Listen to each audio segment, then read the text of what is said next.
Mesdames, Messieurs, bonjour. Bonjour et bienvenue à ma présentation Facebook de ce jour. C'est une présentation qui portera sur l'industrialisation de la région de l'Ouest. Voilà. Je vais prier d'être indulgent avec moi pour que je puisse partager un tout petit peu dans les groupes. Je vais vous prier d'écouter légèrement un peu de musique. Ça va durer 3 minutes. Ça me donne le temps de partager dans les groupes et je vais prier aussi ceux qui regardent la présentation de pouvoir me donner un coup de main pour partager dans les divers groupes pour que le maximum de personnes puissent regarder, mais aussi de démarrer des séances vidéo sur leur mur pour que cela puisse profiter à leurs amis. Voilà, il s'agit d'un partage de savoir. Nous allons mener une réflexion sur l'industrialisation de la région de l'Ouest et demain, nous allons mener une réflexion sur le désenclavement de la région de l'Ouest, notamment à travers les ports, les aéroports et une autoroute pour désenclaver la région de l'Ouest, parce que l'une des difficultés qui ne facilite pas le développement économique de la région de l'Ouest, c'est son enclavement. Donc, nous allons parler de ça demain. Mais aujourd'hui, on va mener une réflexion, un brainstorm sur l'industrialisation de la région de l'Ouest. Bonjour, Collins Nana, bienvenue. Aidez-moi, donnez-moi un coup de main pour pouvoir partager. Je vais le faire moi pendant 3 minutes. Je vais vous laisser écouter un peu de musique et puis après, on va démarrer la présentation. Voilà. On passe aux choses sérieuses.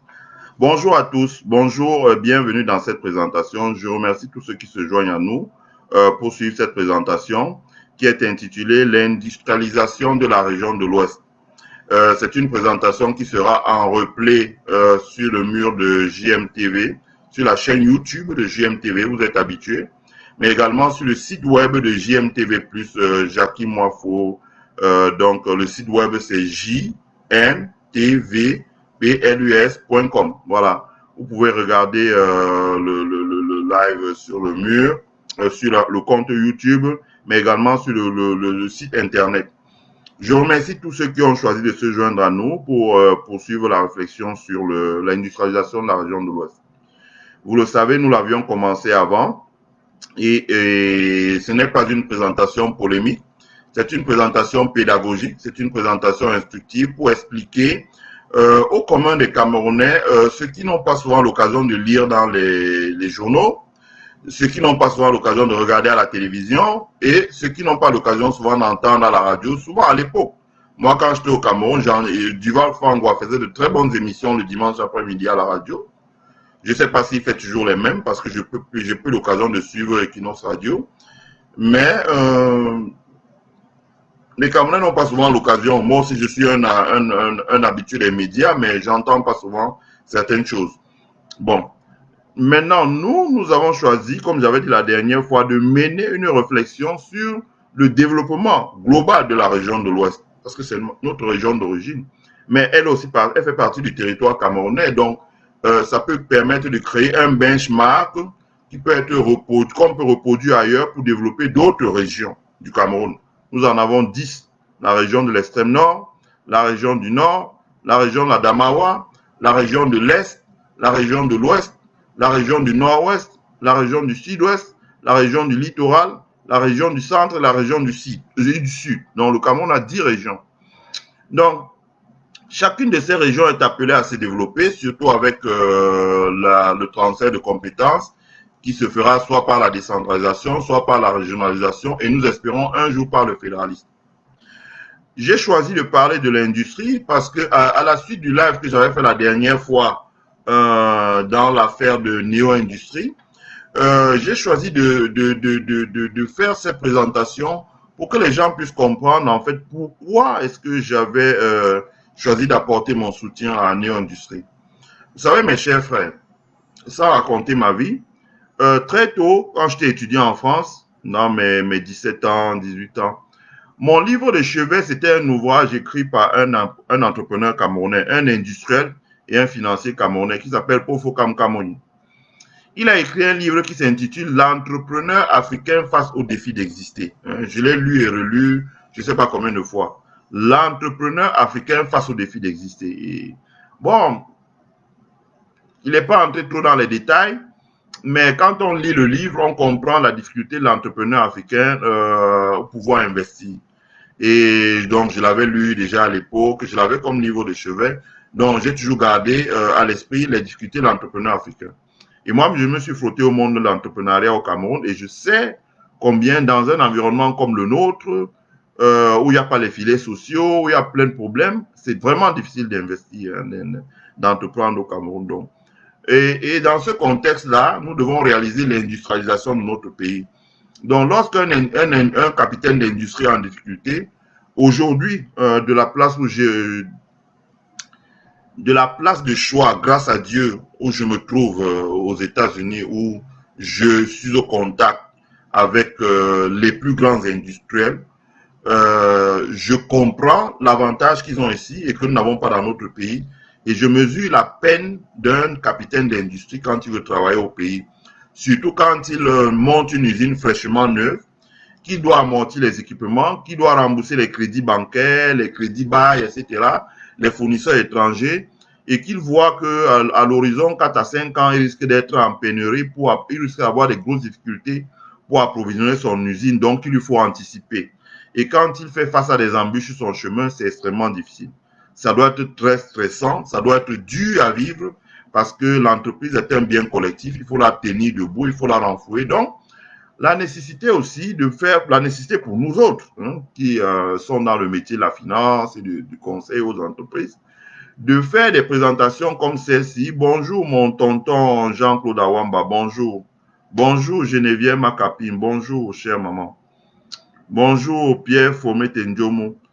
La nécessité pour nous de faire une présentation comme celle-ci pour essayer que les gens comprennent les enjeux de l'industrialisation de la région de l'Ouest. Et la raison pour laquelle moi j'ai soutenu Néo-Industrie, c'est d'abord parce que, comme je l'ai dit sur mon mur, c'est parce que l'usine de Néo-Industrie est un symbole. C'est un symbole. Nous, on a grandi tout petit en entendant nos parents réciter ça tous les jours, que l'industrialisation de l'Ouest n'est pas possible, et c'est pour ça qu'ils sont allés chercher la vie à Douala, à Yaoundé, on ne peut rien faire à l'Ouest. Parce que ce sont que les collines, et du fait que ce sont... Moi, je me rappelle, dans le salon familial, j'ai entendu des choses. On disait, ah ouais, l'Ouest, c'est pas possible, les camions... Bon, bref, j'avais des oncles qui racontaient des histoires à l'époque. Je ne vais pas tirer sur eux. De ce que je sais aujourd'hui, plus de 100% de ce qu'ils racontaient était faux, moi, et je peux le démontrer aisément. Mais bon, c'est aussi une grâce de Dieu que d'arriver là où on est arrivé et de pouvoir avoir accès à certaines connaissances que peut-être on n'aurait pas eu si on était resté au pays. Donc, je ne serais pas très dur avec eux. Mais quand on regarde l'usine de Néo-Industrie, l'usine de Néo-Industrie est un symbole. C'est le symbole de l'industrialisation de la région de l'Ouest. Parce que monsieur Néossi Emmanuel, que je ne connais pas du tout, a brisé un tabou. Le tabou qui consistait à dire l'Ouest du Cameroun, c'est un cimetière où quand on meurt à Douala, à Yaoundé, aux États-Unis ou en Europe, on rapatrie votre dépouille pour aller enterrer à l'Ouest. C'est le cimetière des Bamileke ou même des Camerounais qui sont nés ou qui sont attachés à cette terre. Deuxièmement, c'est l'endroit où on fait les funérailles, où on organise une fête pour démontrer qu'on a réussi en ville. Mais dans la perception que les enfants ressortissants de la région de l'Ouest ont, à aucun moment on ne les voit penser le fait que la région de l'Ouest peut être un endroit où on se développe, où on développe une activité économique, où on pose les jalons du développement économique du Cameroun, où on apporte la contribution de cette région au développement ou au rayonnement économique de notre pays. Et je pense que lorsqu'un entrepreneur prend les risques de construire une usine sur un flanc de colline, c'est-à-dire que c'est tout un symbole. Alors qu'on dit au Bamileke, chez vous, c'est les collines, c'est les collines. Lui, justement, il a terrassé la colline et il a conçu l'usine sur la colline. Il a conçu les chemins qui vont à l'usine. Il a réglé la question, bref, il a réglé plein de problèmes. Si je ne connais pas Emmanuel Néossi en revanche, je connais les gens qui, en Allemagne, que lui-même il ne connaît pas d'ailleurs, en Allemagne, ont conçu tous les équipements qui ont permis de monter son usine, comme d'ailleurs il conçoit les équipements pour monter les usines en Asie, en Amérique latine, partout. Et donc, je peux échanger avec eux et ce que j'ai constaté, c'est que d'après les informations qu'ils m'ont données, avec toutes les références, c'est que c'est une usine qui a acquis avec du matériel neuf. Parce que généralement, en plus, quand on construit souvent les usines au Cameroun, on achète des machines qui ont déjà 30 ans d'âge. Donc, on les rechappe, on essaie de travailler avec ça pendant 20 ans avant de les balancer. Or, lui, il a conçu une usine qui a du matériel neuf. Ça veut dire que ça peut fonctionner pendant un demi-siècle. Donc, ça veut dire que c'est un projet, comme on dit en français, long run. Ça veut dire que, je ne sais pas quel âge il a, supposons qu'il ait 50 ans, à 100 ans, il aura encore une usine qui sera flambant neuve. Et c'est les machines qu'on peut régler, adapter en fonction des innovations technologiques. Donc, c'est une vraie usine. Et c'est aussi une usine qui est destinée à transformer la matière première locale. C'est-à-dire locale, ça veut dire produit au Cameroun. C'est d'ailleurs pour ça qu'il était à la recherche d'un terrain pour augmenter ses capacités de production de la matière première. Je rappelle que lui, il est cacaoculteur. Je rappelle qu'il est chargeur de cacao, donc exporteur de cacao. Et donc, il a pour le besoin d'augmenter sa capacité. Et comme j'ai dit dernièrement, la difficulté du cacao au Cameroun, c'est qu'on plante le cacao, par exemple, on plante le cacao sur 700 000 hectares. Il y a 600 000 cacaoculteurs. Ça veut dire que chaque cacaoculteur fait environ 1,2 hectares et récolte environ 400 kg. Ça veut dire que la productivité du cacao est très faible. Or, quand vous regardez aujourd'hui sur des surfaces, ce que font les Asiatiques, en utilisant le cacao Mercedes qui vient de Côte d'Ivoire, on récolte 4 tonnes à l'hectare. Ça veut dire en gros que sur 60 000 hectares, Néosi peut doubler la production du Cameroun en termes de fèves de cacao. Donc, vous comprenez que nous, si on est économiste, ce n'est pas d'être au plus des politiciens, mais c'est d'être à la remorque, d'expliquer pour que les Camerounais comprennent les enjeux de l'industrialisation d'abord de la région de l'Ouest et ensuite les enjeux de l'industrialisation du Cameroun, puisque la région de l'Ouest se trouve dans le Cameroun. Donc, c'est de ça que nous allons en parler. Voilà. Donc, je vais parler de la nécessité d'industrialiser la région de l'Ouest. C'est-à-dire que, pourquoi doit-on industrialiser la région de l'Ouest? Vous le savez vous-même aujourd'hui, vous pouvez constater, ce n'est pas, moi je n'ai pas de problème avec les tabous. Hein. Vous savez, moi je vis aux États-Unis et ce qui fait la force de l'Amérique, c'est que les Américains savent se remettre en cause. Par exemple, vous avez constaté que je fais très peu de présentations en ce moment. C'est parce que quand j'ai fait des présentations, j'ai créé mon compte officiel Élysée Yonta. Je pense qu'il y a un professeur qui cherchait à me joindre un jour. Il voulait que je vienne avec lui dans un workshop au Texas, je crois, quelque chose comme ça. Et il n'arrivait pas à me joindre. Et on a ce qu'on appelle les email groups. Donc, dans les emails des instructeurs. Et il a tapé sur Google et ça a sorti ma page officielle. Et donc, il a fait la capture de ma photo. Il a dit, c'est de celui-là que je parle. Comment il s'appelle? Ouais, j'aimerais que vous me donniez son contact. Et donc, il est allé sur la page, il a regardé les vidéos que je fais et il m'a dit, il m'a appelé, et puis c'était un Zoom. Il m'a envoyé le lien, comme je suis en train de causer avec vous là, donc on a causé pendant 3 heures, de 22h vers 1h du matin. Et il m'a dit, bon, écoute, j'ai vu ce que tu fais les présentations, j'ai essayé de sous-titrer en anglais, c'est bien, mais il faut que tu améliores le décor, hein, tu améliores l'éclairage, tu améliores le cadre, etc., etc. Il m'a dit, regarde comment je te parle de chez moi. Voilà. Donc, ça veut dire que c'est un pays où il n'y a pas de tabou, les gens s'améliorent. Donc, nous ne devons pas avoir de tabou à parler des problèmes du Cameroun. Parce que chaque problème que nous pouvons résoudre au Cameroun concourt à un mieux-être. Nous voyons nous-mêmes dans notre pays aujourd'hui la saturation de Douala et Yaoundé. Douala et Yaoundé sont saturés. Moi qui ai grandi à Douala, quand j'ai vu l'inondation, ça m'a fait un pincement au cœur parce que toutes les zones qui sont inondées là, lorsque nous étions petits, c'était des marécages. C'était des marécages que les gens ont remblés avec les ordures et la terre, ils ont construit dessus. Donc, l'eau n'a plus d'endroit où traverser. Par exemple, là où les gens, je sais pas, tout ça c'était des marécages. C'était des rivières, des Koublaï, tout ça c'était des rivières. Tout ça, les gens ont remblé, ils ont construit dessus. Donc, il n'y a pas de lit pour l'eau. Ben, l'eau, il passe à l'étage au-dessus. Donc, les gens sont inondés. Ça veut dire aussi qu'à un moment ou à un autre, il va falloir désengorger Douala et Yaoundé. Ça veut dire qu'il va falloir relocaliser les populations hors de Douala et Yaoundé et raser ça et reconstruire quelque chose de moderne, peut-être même bloc par bloc, en construisant des choses modernes avec des urbanistes. Mais pour cela, il faut aussi que les gens aient une raison valable de pouvoir partir de Douala et Yaoundé pour aller habiter ailleurs. Donc, il faut créer de l'activité économique hors des deux cités que sont Douala et Yaoundé.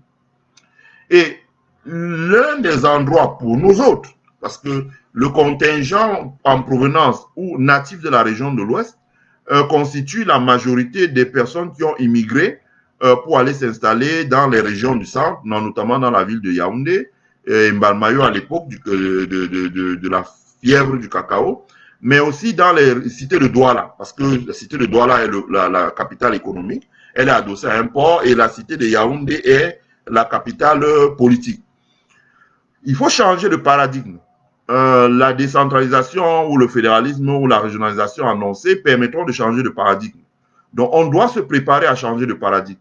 Et pour changer de paradigme, la première cause va être la cause économique. Ça veut dire que si on fait une décentralisation, par exemple, même en donnant tous les pouvoirs, et que la décentralisation ne génère pas de la prospérité économique, les populations iront toujours des régions pauvres vers les régions où il y a un peu d'actualité, où il y a un peu d'activité, où il y a un peu de meilleur vivre. Ça veut dire qu'il y a nécessité de créer de l'activité dans les régions qui sont pauvres. En l'occurrence, une région comme la région de l'Ouest, qui n'est pas vraiment gâtée, il y a la nécessité de créer l'activité. Et le meilleur moyen de créer l'activité, c'est soit faire de l'agriculture, soit faire, puisqu'il y a des terres fertiles, soit faire de l'industrie, c'est-à-dire que la transformation, la manufacture, transformer la matière première locale ou importée en produit fini. Soit faire des services à haute valeur ajoutée, ça veut dire la banque, l'assurance, les nouvelles technologies, les call centers, etc. Soit faire l'économie du savoir, ça veut dire la production des logiciels, l'enseignement, la formation professionnelle, indoor ou à distance, etc., etc., etc. Soit faire du transport et la logistique, comme j'ai dit hier, et d'ailleurs, comme je l'ai dit, je ferai un live demain à la même heure, et on parlera du désenclavement de la région de l'Ouest. Je vous expliquerai beaucoup de choses avec les perspectives de ports, de ponts aériens pour désenclaver la région de l'Ouest qui devrait permettre à la région de l'Ouest d'avoir une capacité d'évacuation de 100 millions de tonnes. 100 millions de tonnes, ça veut dire 200 000 milliards de francs CFA. 10 fois le PIB du Cameroun. Ce n'est pas un rêve, c'est possible. Et je vais vous expliquer comment ça se passe. D'autant plus que j'ai de très bonnes connexions avec celui qui a fait le business plan de Amazon pour que Amazon puisse se doter d'une plateforme logistique et pouvoir ne plus dépendre des postes aux États-Unis. Donc, je connais comment ça marche. Et je vais vous expliquer. Donc, ce n'est pas un rêve, mais on va vous expliquer les choses. Et la raison pour laquelle on explique, c'est pour briser un tabou. C'est pour que les gens commencent à se dire « Yes, we can ». Oui, c'est possible. Et que les gens commencent à changer de paradigme, à ne plus envisager l'Ouest comme étant le cimetière de tous les gens qui sont morts, des gens qui viennent faire leurs funérailles ou des gens qui viennent montrer à leurs parents rester au village dans la pauvreté, qu'ils ont réussi en s'achetant une voiture ou en construisant une maison en ville. Il faut casser ce paradigme-là. Voilà. Donc, il y a la nécessité d'industrialiser la région de l'Ouest. Parce qu'en industrialisant la région de l'Ouest, on crée des emplois. Hein, l'industrie crée des emplois. L'industrie est d'ailleurs le secteur d'activité qui crée des emplois solides, hein, parce que et des vrais emplois, hein, des ouvriers qualifiés, des ouvriers, des agents intermédiaires entre les ouvriers qualifiés hein, et les ingénieurs, le personnel administratif, le personnel de logistique, parce que dans une usine, on utilise des gens au magasinage, c'est ce qu'on appelle la chaîne logistique en fait, magasinage, transport. On utilise des gens à la production, on utilise des gens à l'administratif, ça veut dire la comptabilité, le marketing, le supply chain, etc., etc. Les laborantins, par exemple, c'est l'agroalimentaire. Et on fait travailler également l'État, parce que l'État, du coup, quand l'industrie se met en place, augmente ses capacités de pouvoir servir les populations qui travaillent, en créant des écoles, en créant des crèches, en créant des services d'impôts, en créant des brigades de gendarmerie, des commissariats de police, des dispensaires, etc., etc., etc. Donc, il y a la nécessité d'industrialiser d'abord pour créer de l'emploi. Et l'emploi au Cameroun est une denrée rare. Le Cameroun a 30 millions d'habitants, mais il y a seulement 900 000 personnes qui sont enregistrées à la CNPS. 200 000 retraités, 700 000 travailleurs. Ce sont les statistiques disponibles sur le site internet de la Caisse nationale de prévoyance sociale et qui date de 2017. Et la conjoncture n'ayant pas été favorable de 2017 à 2020, je présume que les chiffres sont restés à peu près les mêmes. Donc, il y a environ, sur une population de 20 millions de Camerounais en âge de travailler, il y a 19 millions qui n'ont pas un emploi avec un bulletin de paie. Donc, l'industrie, du fait qu'elle crée la valeur ajoutée, est le secteur qui peut permettre de résorber le chômage, surtout dans la région de l'Ouest. Donc, il y a la nécessité de générer des recettes fiscales, des impôts. Hein, parce que quand un industriel travaille, du fait qu'il crée la valeur ajoutée, l'État prélève 20% à travers la TVA, qui est la taxe sur la valeur ajoutée.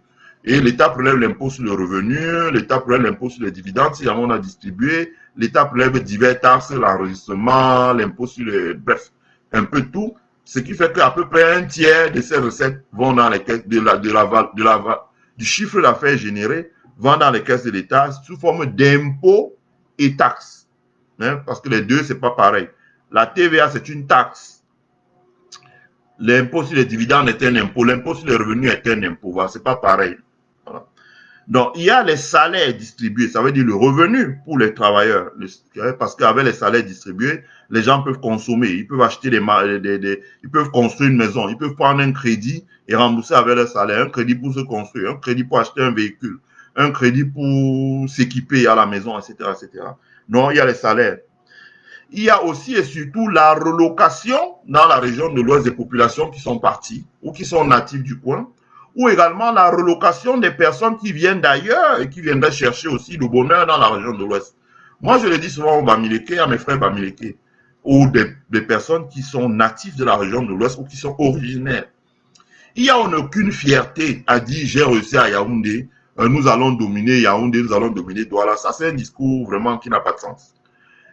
La vraie fierté serait de développer aussi l'Ouest de manière à ce que les autres viennent d'ailleurs et viennent aussi trouver le bonheur à l'Ouest en ayant un travail décent à l'Ouest, en achetant un terrain, en construisant une maison, en cherchant même une fille de l'Ouest pour se marier, faire des enfants et même décéder et être enterré à l'Ouest.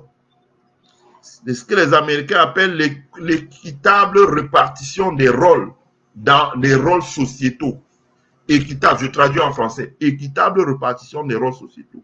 Donc, ça veut dire que nous devons aussi impulser un développement dans la région de l'Ouest qui permette que d'autres personnes venant d'ailleurs viennent s'implanter chez nous, viennent créer des entreprises chez nous, viennent chercher un travail chez nous, viennent s'installer chez nous, construire une maison, acheter un terrain. À partir de ce moment, il n'y aura plus, je crois, ce sentiment d'animosité. Parce que ceux que nous aurons fait venir chez nous pour travailler, pour investir, en créant une boulangerie, en étant un instituteur, en étant, etc., etc., plus seulement dans la fonction publique comme préfet ou avec le képi sur la tête ou sous-préfet ou commissaire pour mater les gens dans les quartiers, mais des emplois, des entrepreneurs, ceux-là seront les premiers défenseurs des enfants de la région de l'Ouest lorsqu'ils sont attaqués par des xénophobes comme les Dieudonné et Somba, la bande que vous connaissez, il y a un autre qu'on appelle Onangini, un vaurien qui passe son temps à bavarder sur le net. Tous ces gens-là, ce sont ces gens qui pourront tester, qui pourront défendre valablement la cause en fin de compte. Donc, il y a là toute la nécessité d'industrialiser la région de l'Ouest. Voilà. J'ai fini sur la nécessité d'industrialiser la région de l'Ouest et je vais parler de l'industrialisation de la région de l'Ouest en elle-même. Quels sont les facteurs qui commandent l'industrialisation de la région de l'Ouest? Quels sont les facteurs pour? Parce qu'il y a les facteurs contre. Ça, je ne vais pas aller dans les détails. On entend ça tous les jours. Oh, il n'y a pas l'énergie. Oh, il y a les collines. Oh non, comment les camions vont monter? Les collines vont épuiser les camions, ça va consommer trop de carburant. Vraiment, il y a trop les collines. Comment c'est montagneux partout. Oh, il n'y a pas de port. Hein, vous n'avez pas d'accès à un port. Oh, vous n'avez pas de débouché sur la mer. Oh, vous allez faire la zone industrielle où les terrains sont petits. Oh, bon, bref, on a déjà entendu trop cette musique-là. Je parlerai de ça vers la fin, mais je vais d'abord prendre des exemples simples. Hein, un benchmark qui va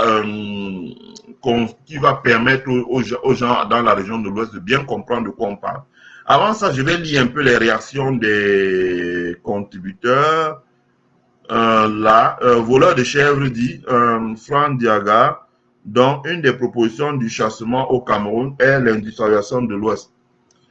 Bon, d'accord. Voleur de chèvres.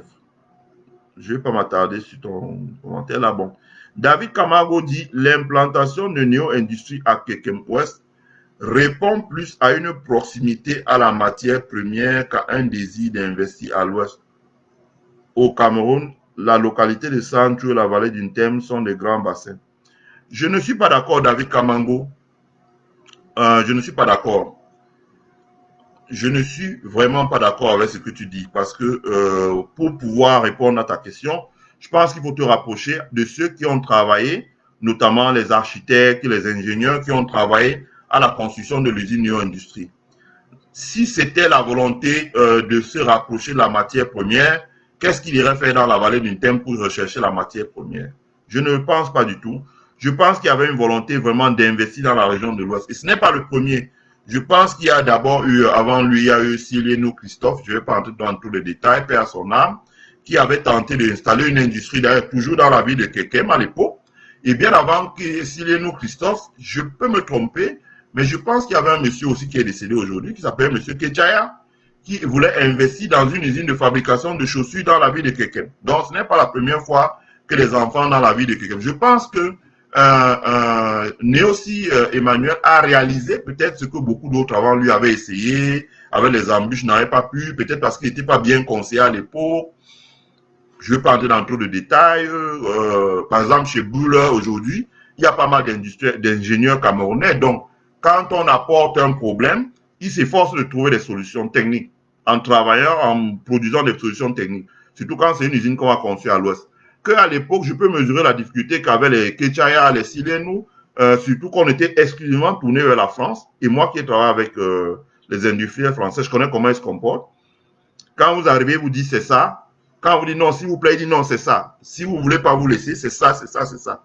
Et donc, ça faisait que ce n'était pas facile pour nos industriels. Donc, je ne pense pas. Il y a eu la volonté de Néosi de construire une usine dans n'oublie pas, c'est lui et ses actionnaires, donc d'industrialiser la région de l'Ouest. Et donc, je dis que c'est un symbole.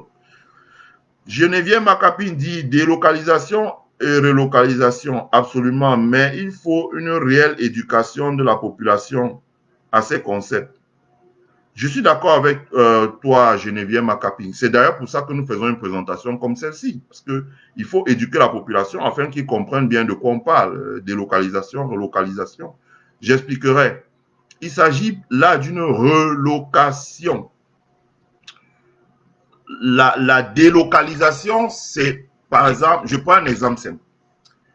La délocalisation, c'est si demain, un UCB de Kadi dit, voilà, moi, je vais, compte tenu de la baisse des coûts logistiques, parce que, par exemple, il y a un port sec à Sanchou, parce que, par exemple, il y a un pont aérien qui permet de relier l'aéroport de Bafoussam avec une fréquence des vols qui font que la différence avec Douala, c'est de 5%, parce que la main-d'œuvre est moins chère à l'ouest, parce qu'on a fait des efforts en termes d'énergie, ou bien que les technologies de production autonome d'énergie qu'on a développées aux États-Unis sont devenues moins chères que l'hydroélectrique avec son transport onéreux.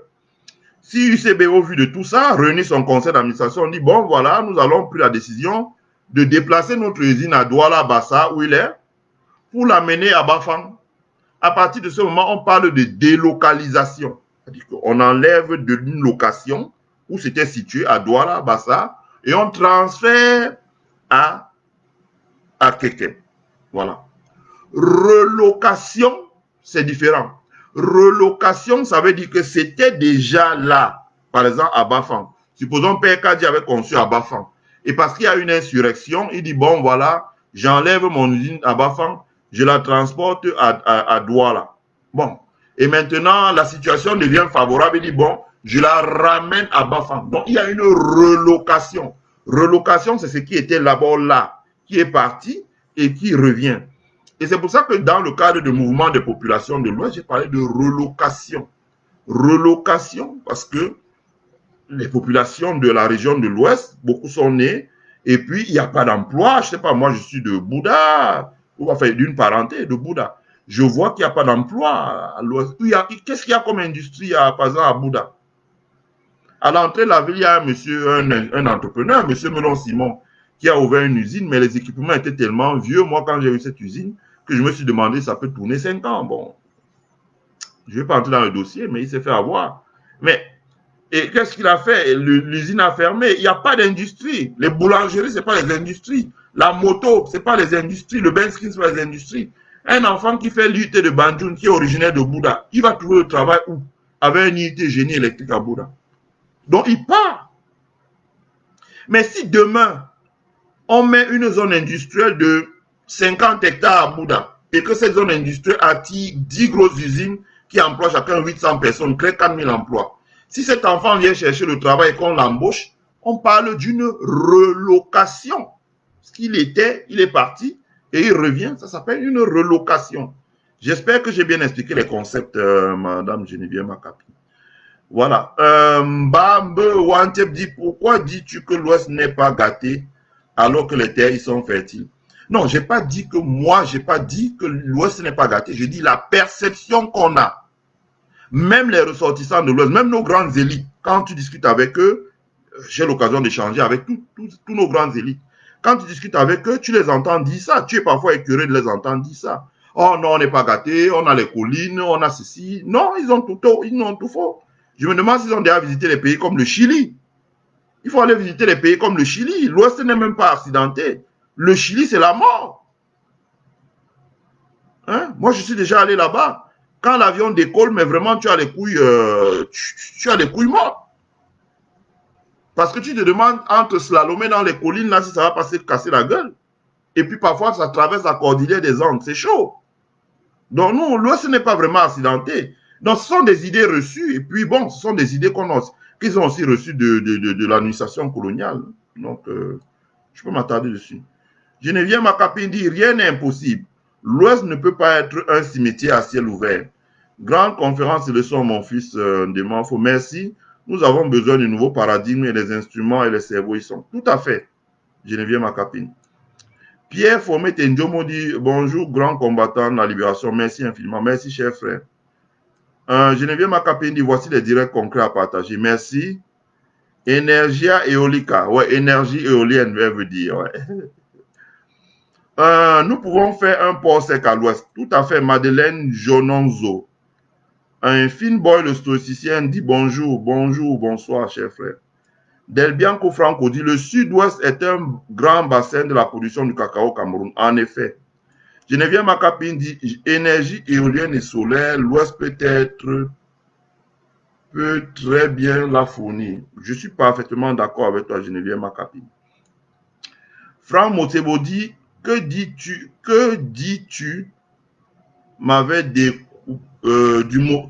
du mauvais découpage des terres du Cameroun par les colons allemands pour réprimander les peuples hostiles? Oui, Franck Motebo, je pense que je joins ma parole à celle de Ntimban-Bomo qui a dit quelque chose de vrai, qu'il va falloir un jour refaire la carte du Cameroun parce que on s'aperçoit que les administrations coloniales allemandes, puis françaises et anglaises, avaient en quelque sorte puni les Bamileke qui étaient frondeurs en procédant à un découpage administratif qui n'était pas bon. Voilà. Le découpage administratif a fait que on a créé une région qu'on a appelée de région de l'Ouest. On a mis les projecteurs sur une ethnie qu'on appelle l'ethnie Bamileke et qu'on a tout fait pour mettre dans un endroit, voilà. Ça veut dire que c'est simple à voir. Vous avez des régions qui sont voisines de la région de l'Ouest et qui, sur des centaines de kilomètres, n'ont pas de population à la frontière avec la région de l'Ouest. Simplement, ça veut dire que ce n'était pas leur terre, ils n'habitaient pas là. Mais on a déplacé les frontières et elles n'habitaient pas là. Et elles ne s'y installent même pas parce qu'elles ne maîtrisent pas ça. Bon. Je pense qu'un matin, il va falloir, c'est une question de bon sens, malheureusement, la politique, le bon sens dans notre pays, ce n'est pas pour aujourd'hui. Il va falloir un jour qu'on s'asseye pour procéder à un redécoupage de la carte administrative du Cameroun.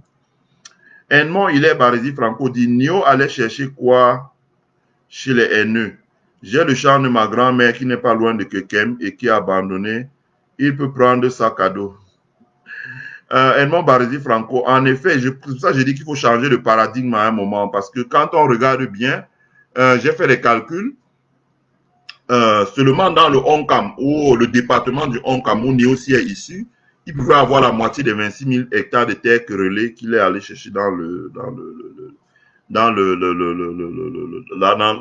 la vallée d'une Thème. Donc, c'est une question de mindset. C'est là-dedans. C'est-à-dire que nos aînés, la génération 1950, la génération 1960, ils ont été élevés avec le, voilà, ils ont été à l'école coloniale, ils ont été à la mission catholique, on les a raconté trop de choses dans la tête. Et je pense que nous devons faire des présentations, celles-ci, pour déconstruire ça. Voilà. Il y a de l'espace. Je vais en parler tout à l'heure. Hein. Je vais vous démontrer la région de Lagos. On va en venir tout de suite. Là, la région, je vais vous faire un benchmark comparé entre la région de l'Ouest et la région de Lagos. Vous allez voir que la région de Lagos, c'est 3500 km². La région de l'Ouest, c'est 15 000 km. 14 700, ça fait 15 000 km². La région de Lagos est la 7e puissance économique d'Afrique, à elle seule. Et la région de l'Ouest n'existe même pas, je dis. Donc, ce n'est pas une question d'espace. Hein. Ce n'est pas une question d'espace. Pan Boukam dit, le défi est de transformer ce qui est considéré à l'origine comme un obstacle en opportunité. Exact. C'est le SWOT analysis. Les montagnes en source d'énergie éolienne. C'est aussi simple que ça, Pan Boukam. C'est le SWOT analysis. Fenbol, le stoïcien, dit que est-ce que là, ce n'est pas là une forme de repli identitaire que fait l'État qui est le premier investisseur en temps, qui est le premier investisseur dans un État moderne et souverain? Non. Finbol, le stoïcien, l'État n'est pas le premier investisseur dans un État souverain. Ça, en fait, ça dépend de ce que tu appelles investissement. Si tu entends par investissement construire des routes, construire des écoles, ça veut dire la dépense publique. Je suis d'accord que l'État est le premier investisseur, le budget d'investissement. Mais créer de la richesse, ça veut dire l'innovation, ça veut dire la valeur ajoutée, ça veut dire la recherche et développement, etc., qui sont les leviers qui drivent l'économie, qui sont les leviers qui génèrent la croissance économique. Hélas, l'économie moderne démontre que ce n'est pas l'État. Apple est aujourd'hui la deuxième capitalisation boursière dans le monde. Est-ce que c'est une société d'État? Les études ont démontré que les ingénieurs de Antonov en Ukraine savent faire mieux les avions que les ingénieurs de Boeing aux États-Unis. Mais Antonov est une société d'État. Elle est cloisonnée par les apparatchiks au sommet. Boeing, c'est une société privée où la compétition est rude. Les ingénieurs, quand on t'embauche, c'est 90 heures par semaine. Je vis aux États-Unis, je connais de quoi je parle. Moi, j'ai déjà été chez Boeing plusieurs fois. C'est 90 heures par semaine. Par semaine, oui. 90 heures. La compétition est rude. Si tu n'es pas capable de tenir le rythme, on te chasse. Donc, à partir de ce moment, c'est l'entrepreneur privé. Donc, il faut bien faire la part des choses. L'État contrôle la dépense publique, notamment la dépense d'investissement et la dépense de fonctionnement. Mais l'entrepreneur privé est celui qui crée la richesse. Et ça, nous devons le dire. Voilà. D'ailleurs, Yvan Plein dit... dans aucun pays, l'État n'est le premier investisseur. En effet, repli identitaire, voilà. Donc, je pense qu'il faut remettre les points sur les i. Voilà. Fineboy stoïcien dit bonsoir David, oui. Bianco Franco dit la montagne produit déjà l'énergie, exact, avec l'éolienne. L'Italie apparaît à des collines partout. Pourtant, voilà, Edmond Baresi Franco le dit, l'Italie est un pays tellement accidenté, mais pourtant, c'est l'une des plus grandes puissances industrielles au monde. Voilà, Franck Zigaro dit, l'Ouest n'est pas plus mal desservi par la nature que le Japon. Voilà, pourtant, le Japon est l'une des 5 premières puissances industrielles au monde. Donc, je vais dire que ce sont des idées. Moi, j'ai grandi, j'ai entendu ça tout le temps dans le salon familial. Tout le temps, j'entendais les oncles dire ça. Et pas des moindres, hein, des hommes d'affaires même parfois. Disent ça, oh non, on ne peut rien faire à l'Ouest, vous savez, avec nos collines là. Bon, le degré de connaissance qui était le leur n'est pas celui que nous avons aujourd'hui, donc je peux les comprendre. Mais c'est aussi à nous de déconstruire ce discours-là. Geneviève Macapin dit Finbol, le stoïcien, absolument pas. Il s'agit de booster l'économie par des sites qui, pour des raisons bizarres, ont été méprisés. Exact. Franck Mosebo dit, plus le temps passe, plus je me rends compte que le Sud hostile à tous les Bamileke jusqu'aux élites. Les gars ne se cachent plus. David Kamango dit, je pense que l'industrialisation de l'Ouest est possible si les entrepreneurs spécialisent dans les domaines où l'Ouest présente un avantage concurrentiel certain.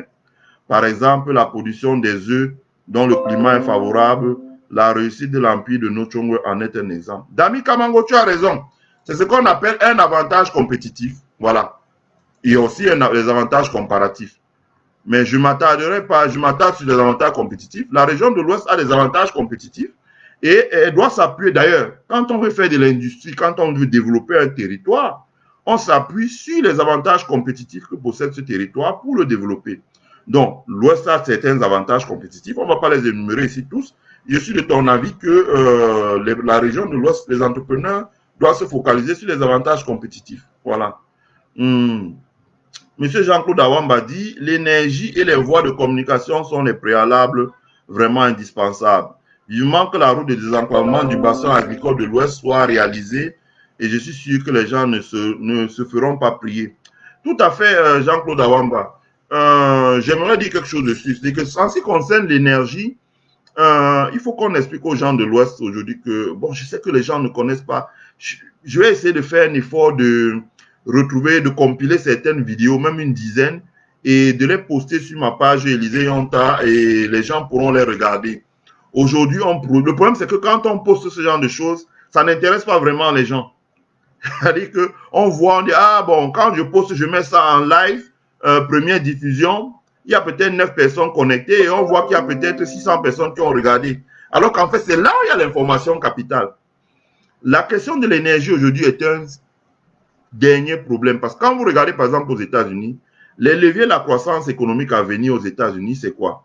Les leviers de la croissance économique à venir aux États-Unis, c'est la voiture autonome, la batterie au lithium, la voiture électrique, etc., etc. Simplement parce que désormais, ils vont développer la batterie à partir du lithium amélioré et qui va faire que même les immeubles pourront mettre des panneaux solaires, produire et stocker de l'énergie. Par exemple, en saison sèche, l'immeuble peut stocker jusqu'à 80% de l'énergie dont elle a besoin toute l'année.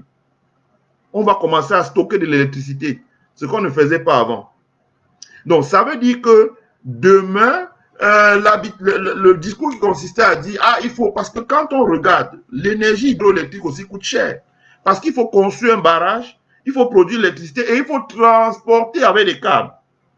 Alors qu'avec la technologie disponible demain, avec des panneaux solaires, vous pouvez produire tout le temps l'énergie électrique et vous pouvez la stocker dans les batteries au lithium et vous pouvez l'utiliser, c'est comme une réserve d'eau. Donc ça va changer le paradigme totalement dans l'industrie. Ben, je pourrais poster des vidéos, vous allez voir des exemples de ce qui se fait déjà en Bolivie, où les Américains ont transféré le savoir pour que les firmes américaines aillent créer des plantations de bananes et de transformation de bois, etc., en pleine forêt bolivienne. Et il n'y a pas la route et transporte avec des avions cargo pour les États-Unis. Donc, il y a beaucoup de choses qui se font sur la planète Terre. Je comprends que chez nous, les gens ne sont pas informés. Donc, les idées reçues, ça, ce n'est plus d'actualité. Beaucoup de choses ont changé. Pour les voies de communication, je suis d'accord. Ce sera l'objet de la présentation de demain. Comme j'ai dit, désenclavement aérien, désenclavement par un autoroute. Nous devons nous tourner vers le port de Bakassi. Je pense qu'on n'a rien à faire avec le port de Kribi. La région de l'Ouest doit se tourner vers le port de Bakassi, accessoirement vers le port de Limbe, mais surtout le port de Bakassi, parce que le port de Bakassi, avec les économies d'échelle que le Nigeria va réaliser, ça va nous être très profitable. Ça veut dire qu'un porte-conteneur de 24 000 conteneurs, le Nigeria peut en faire toutes les semaines. Alors, si nous sommes vers le port de Bakassi, ça veut dire que il y aura des porte-conteneurs directs Guangzhou, Chine, jusqu'au port de Bakassi toutes les semaines, dont les entrepreneurs camerounais pourront commander une marchandise en Chine. S'il est dans la région de l'Ouest, ça arrive au Nigeria je sais pas moi, 3 semaines. Donc, en 3 semaines, bref, c'est dans son magasin, dans le magasin à l'ouest du Cameroun. Mais pour cela, il nous suffit de faire une autoroute 300 km qui permet que 4 heures de camion pour partir de Bakassi à l'ouest et 4 heures pour retourner, ça fait 3 allers-retours par jour. Je veux dire, tout est effectivement dans, et il faut le dire déjà, il faut pouvoir le penser et le dire. Ça permet que les décideurs puissent s'informer mieux et commencer à envisager autre chose que ce qu'ils parlent maintenant. Et effectivement, comme a dit Jean-Claude Awamba, dans la région de l'Ouest, dans le département des Bamboutos et de la mer Noire, on est en train de construire une boucle qui va s'appeler, qui va aller jusque dans le Noun. La route qui va désenclaver tout le bassin de production agricole. Et cette route-là va beaucoup aussi permettre, parce que de développer certains types d'industries, notamment dans l'agroalimentaire, la production de champignons, la mise en conserve, la production de beaucoup de choses. Et avec la route, ça va permettre de réduire les coûts et de sortir facilement la nourriture. Donc, ça va offrir la matière première pour les industriels parce qu'il y a énormément d'hectares de terre inexploités. Steve Kalam dit, et le Rwanda, 25 000 km² pour 10 millions d'habitants exportent des smartphones. En effet, voilà, donc il faut faire tomber les idées reçues. Hein? Nos parents nous ont fait grandir avec ça. Il faut qu'on leur dise que c'est faux parce qu'on est allé voir ailleurs, ce n'est pas ça.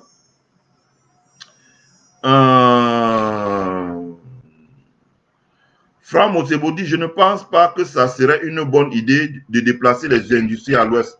Attention à la pollution. Non, Franck Motebo, le monde a changé. Aujourd'hui, il y a des entreprises de dépollution. Voilà. Hein? Je pense que quand tu dis ça, tu vois la CCC. Mais la CCC est le mauvais exemple.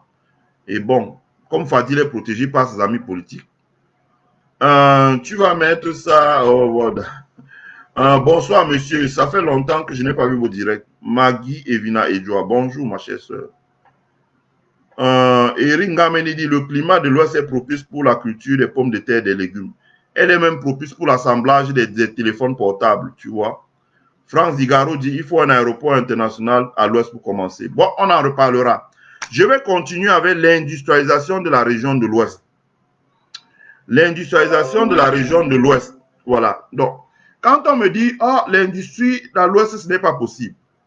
D'abord, quand vous voulez installer l'industrie, la première des choses que vous regardez en tant qu'un industriel, c'est est-ce que vous aurez les débouchés pour pouvoir commercialiser votre industrie. De un.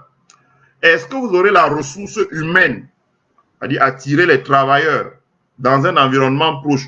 Par exemple, Dubaï, ce sont des travailleurs indiens, pakistanais, bangladeshis qui viennent travailler à Dubaï. Donc, est-ce que vous aurez le capital humain pour pouvoir travailler dans la région de l'Ouest, par exemple? Quand j'ai dit qu'il faut installer 200 méga factories, 200 méga usines, ça va donner le travail à 2 millions de personnes. On m'a dit, ah, mais tu vois, à la région de l'Ouest, ça n'a qu'1,5 million d'habitants. Si tu enlèves les grands-mères, les enfants et tout, il reste peut-être 800 000 habitants ou même 1 million d'habitants. Alors, comment tu fais alors que tu parles de 3 millions? Donc, il faut bien voir que la région de l'Ouest a un avantage, c'est qu'elle est entourée directement de 6 autres régions qui sont à la fois des débouchés, qui sont à la fois des sources d'approvisionnement en matières premières et en ressources humaines. C'est la région de littoral, c'est la région du centre, c'est la région de l'Est, c'est la région du Nord-Ouest, c'est la région du Sud-Ouest, c'est la région de la Damawa. Ça fait 6. Voilà. Je répète encore la région du littoral, la région du centre, la région de l'Est, la région du Nord-Ouest, la région du Sud-Ouest, la région de la Damawa. Donc, cette région peut apporter à la région de l'Ouest des ressources humaines et des ressources et de la matière première. C'est important, il faut le dire. C'est important, il faut le dire. Deuxième chose, en ce qui concerne les débouchés, une production industrielle à l'Ouest, comme je l'ai dit hier, j'ai parlé hier d'un pont aérien vers le Nigeria, mais il peut y avoir un pont aérien vers d'autres pays. La région de l'Ouest est limitrophe du Tchad. La région de l'Ouest est limitrophe de la région de l'Ouest permet une production réalisée dans la région de l'Ouest peut être vendue dans un pays comme le Tchad, pays comme la Guinée équatoriale, pays comme la République centrafricaine, pays comme le Congo, pays comme Sao Tomé Principe, pays comme le Gabon, pays comme la RDC. À moins d'une heure, à moins d'une journée autant pour moi, par transport camion, si on a les infrastructures qu'il faut. Donc, ça veut dire que le positionnement géographique de la région de l'Ouest est bon. La région de l'Ouest a comme débouché immédiat le Nigeria. Il suffit de, comme j'ai dit, un pont aérien, c'est 45 minutes. 45 minutes. C'est-à-dire que si on a un Antonov 225, j'aime poster la vidéo sur mon mur, vous pouvez voir, c'est 45 minutes pour décoller et déposer un colis au Nigeria. 45 minutes. C'est pas beaucoup. 45 minutes de vol. 45 minutes. Non, c'est pas loin. La CEDEAO, quand vous regardez la CEDEAO jusqu'en Côte d'Ivoire, c'est 2 heures de vol.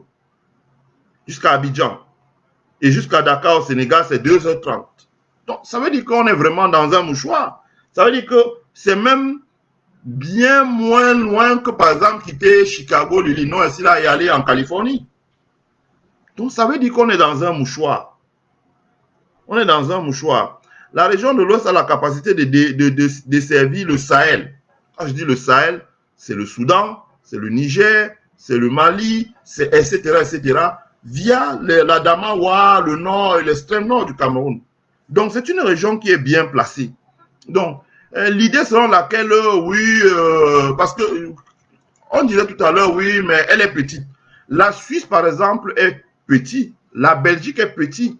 Mais ils exploitent l'avantage concurrentiel ou compétitif, comparatif qu'ils ont. Voilà. Là, maintenant, je reviens à l'avantage comparatif.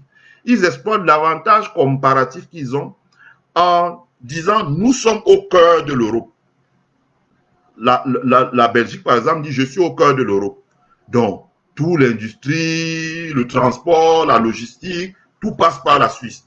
Pour exporter ou pour importer, ça passe par la Belgique, autant pour moi. Parce qu'elle est au cœur.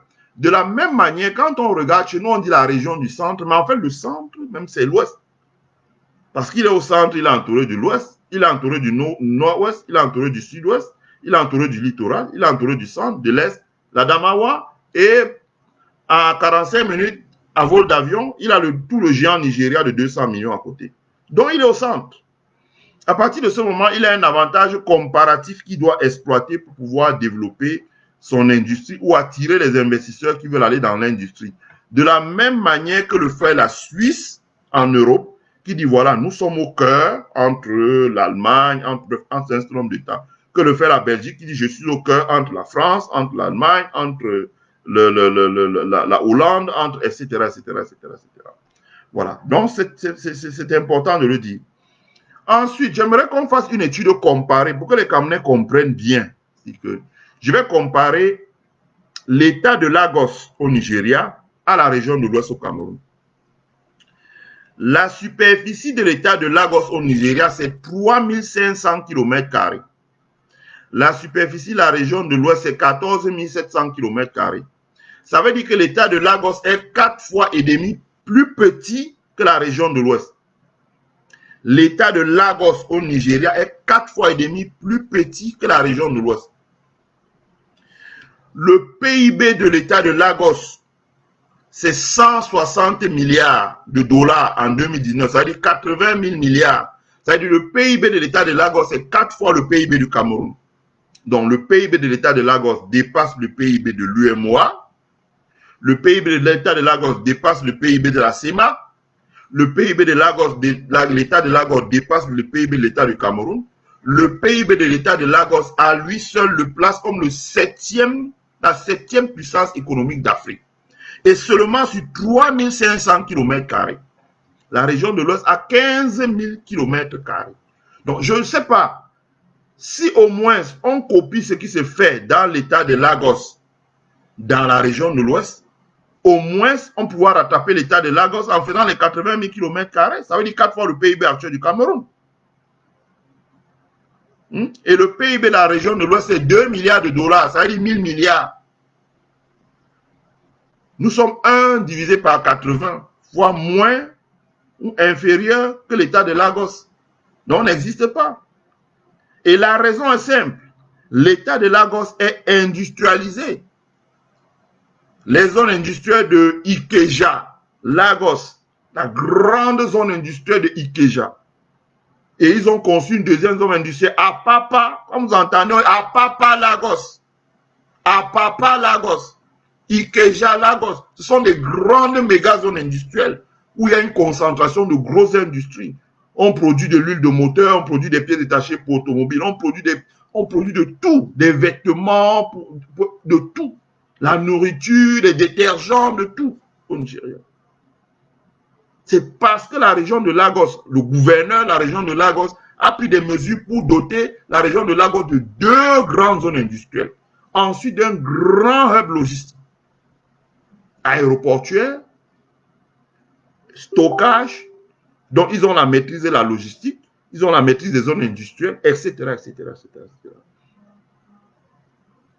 Construction de raffineries, etc. Donc, quand on cumule le PIB de la région de Lagos, le PIB de la région de Lagos sur 3500 km² est de 80 000 milliards. 4 fois le PIB du Cameroun. Seulement la région de Lagos. La région de l'Ouest a une superficie 4 fois supérieure à la région de Lagos, à l'état de Lagos au Nigeria. Et la région de l'Ouest est 15 000 hectares, 15 000 km² pour 1000. Donc le problème se situe au niveau industriel. Se situe au niveau industriel. Le jour où on va aligner à l'Ouest 100 usines comme pour Neosila, supposons qu'il fasse 10 milliards. Si on aligne 100 usines, ça fait 10 000 milliards. Ben on commence, on est déjà dans la course. Peut-être avec les effets induits, on va se retrouver à un PIB de 20 000 milliards. Voilà. On va commencer à être déjà un quart de la région de Lagos. Et je dis encore qu'on a 15 000 km². Et la région de Lagos n'a que 3 500 km². Vous pouvez vérifier. Donc, il y a la nécessité vraiment de commencer à s'industrialiser. L'état de Lagos est le 7e PIB d'Afrique. 7e. Ça veut dire que si on enlève l'état de Lagos, on l'isole du Nigeria, il devient le 7e PIB d'Afrique. Ça vous permet de comprendre. Je ne pense pas que c'est dans l'état de Lagos qu'il y a le pétrole au Nigeria. Non. Ça vous permet déjà de comprendre. Les gens qui disent, oh bon, nous avons le pétrole, hein, vous savez, puisque nous avons le pétrole. Le pétrole, dans 20 ans, le pétrole, ce sera de l'eau. Dans 20 ans, le pétrole sera de l'eau. Celui qui discute, me retrouve ici dans le Midwest, je vais l'amener lui voir, il va voir ce qu'il ne sait pas. Je vais l'amener dans un campus universitaire, on va se balader dans une école d'ingénieurs, je vais lui montrer ce qu'il ne sait pas. Les Américains ont déjà signé l'arrêt de mort du pétrole, mais c'est les politiciens, les ingénieurs américains ont déjà signé l'arrêt de mort du pétrole. Mais c'est les politiciens qui, pour des raisons géostratégiques, internationaux, notamment avec le Moyen-Orient, bref, beaucoup de choses qui disent non, on ne peut pas laisser ça passer. Donc, les gens qui pensent encore que oh, on est quelque chose parce qu'on a le pétrole, ce n'est plus l'avenir. La preuve, la première capitalisation boursière aujourd'hui, c'est Apple, ce n'est pas une compagnie pétrolière. Donc, vous comprenez qu'au Nigeria, ce n'est pas là où il y a le pétrole même qui est la première. La première, ce n'est pas le delta. Vous pouvez voir, je crois, le delta a un PIB, je crois, de 17 milliards de dollars. Hein. 17 milliards, là où il y a l'histoire de pétrole, là, 17 milliards donc, de dollars. Donc, à peu près, je sais pas moi, on tend vers 10 000 milliards de francs CFA, quoi. Or, Lagos, là où il y a les industries, elle tourne aujourd'hui à 80 000 milliards de francs CFA, 4 fois le PIB du Cameroun. C'est l'industrie. Si la Guinée équatoriale s'industrialise demain, elle va dépasser le Cameroun. Si le Gabon s'industrialise demain, il va dépasser le Cameroun. Donc, si la région de l'Ouest s'industrialise demain, elle sera le poumon économique du Cameroun. Donc, l'enjeu, c'est l'industrie. L'enjeu, ce n'est pas le nombre de ministres, le nombre de députés, on nous distrait avec des débats à la con. Le nombre de ceci, de cela, le nombre d'élites, quand on va au village, on danse. C'est un faux débat. C'est-à-dire que c'est le colon utilisé, c'est-à-dire que je montre la lampe et vous voyez mon doigt. Il a utilisé ça pour nous distraire, c'est-à-dire que comme l'enfant pleure, on dit, hey, vois l'oiseau, il arrête de pleurer, il cherche l'oiseau. C'est une distraction. L'enjeu, c'est l'industrialisation. Si on s'industrialise, tous ces débats que vous entendez là seront clos. Même ceux qui nous ont colonisés, qui ont malmené nos ancêtres, vont venir nous demander des excuses. Parce qu'il faut bien gagner l'argent, ils vont faire du business. Là-dedans, ces gens-là n'ont pas un cœur. Ce qui compte, c'est le business. Il faut s'industrialiser. Il faut industrialiser, il faut construire des usines. Et comme dit souvent un oncle, il dit que tu ne peux pas construire ta maison et tu fais la boutique chez le voisin, sur le terrain du voisin. Mais le voisin va te mettre, tout le matin, quand tu te réveilles, tu es obligé de penser de réfléchir à ce qu'il pense. Il est temps que les entrepreneurs originaires de la région de l'Ouest pensent qu'on peut industrialiser la région de l'Ouest pour créer des emplois, pour générer des impôts, etc., etc., et pour contrebalancer un peu la faiblesse qu'on a où tout est à l'extérieur. Et ça va générer un peu de respectabilité. Mais ça va aussi permettre que d'autres personnes viennent s'installer dans la région de l'Ouest pour travailler, pour faire leur vie. Et donc, il n'y aura plus cette animosité ambiante là, etc., etc., etc., etc. Voilà. Dans l'état de Lagos a plusieurs zones industrielles, dont il y en a plusieurs. Je vous ai cité les plus grandes. celles qui sont internationalement reconnues, Ikeja, Apapa, etc., etc., etc. Donc, si on admet que l'État de Lagos, lui, s'est industrialisé, ça veut dire que la région de l'Ouest peut s'industrialiser, elle aussi. Hmm? Ouais, parce qu'on dit souvent que oui, la région de l'Ouest ne peut pas s'industrialiser à cause du manque d'espace. On va cultiver où? Là aussi, c'est des fausses idées. C'est des fausses idées pour une simple raison. C'est des fausses idées parce que lorsque vous prenez un pays comme la Suisse est un pays industrialisé. Mieux, la Suisse est le pays au monde qui contrôle ce qu'on appelle l'industrie agroalimentaire. Quand vous prenez l'industrie agroalimentaire, Nestlé, par exemple, est le champion du monde de l'agroalimentaire. Nestlé est une société suisse. Nestlé est le champion du monde agroalimentaire. Et Nestlé n'a pas de grosses plantations de soja, de maïs, de colza, de tournesol, de production de lait. Pourtant, Nestlé existe. Simplement, on aura l'occasion de faire là. Il faut que je vous explique ça, c'est assez long. Je suis déjà à plus d'une heure là. Il faudrait que je vous explique ce qu'on appelle la chaîne de valeur. Je vais revenir bien sur la chaîne de valeur chez Michael Porter. Je vous avais présenté le livre la dernière fois. Je le refais encore. Hein, c'est un livre de chevet. Je l'ai toujours à côté de moi là. Voilà. Voilà. Chez Michael Porter. Faites pas attention. Ça c'est pour le... Voilà. La chaîne de valeur chez Michael Porter. Voilà. Je présente encore ça. Voilà. Hein, les techniques pour analyser les trucs. Michael Porter, voilà, il est là. Il est là. Je recommande toujours la lecture de cet ouvrage-là parce qu'il est important. Il y a tout à l'intérieur. Vous allez, il y a tout. On peut pas, même en 4 jours, on ne pourrait pas finir de parler de ça. Il y a tout à l'intérieur. C'est la notion de chaîne de valeur. Et la notion de chaîne de valeur, ça vous permet de comprendre comment aujourd'hui, c'est les industriels qui ont la main par rapport aux politiques, parce qu'avec la mondialisation, j'expliquais un jour à quelqu'un que dans ce pays, quelqu'un arrivait en disant « Ouais, je vais mettre les tarifs sur l'acier qui est importé de Chine. » Sauf que les Chinois, les industriels chinois engagent un lobbyiste à Washington et le lobbyiste essaie de défendre leur cause. Et le lobbyiste essaie de pousser la décision le plus tard possible. La décision est prise après 2 ans. Entre les 2 ans, le monde, les 2 ans, la décision est prise. L'industriel chinois a racheté une industrie en Inde, a racheté une industrie aux Philippines, qui ne sont pas touchées par les sanctions, et il déplace sa production dans les 2 industries. Donc, quand il fait venir la matière première de Guinée, il envoie la matière première en Philippines, il envoie la moitié en Inde. Il envoie la moitié en Inde parce que quand on met les tarifs, on espère que la production va partir désormais de l'Inde. Donc, on ne va pas mettre les tarifs sur la Chine et l'Inde, ce serait suicidaire.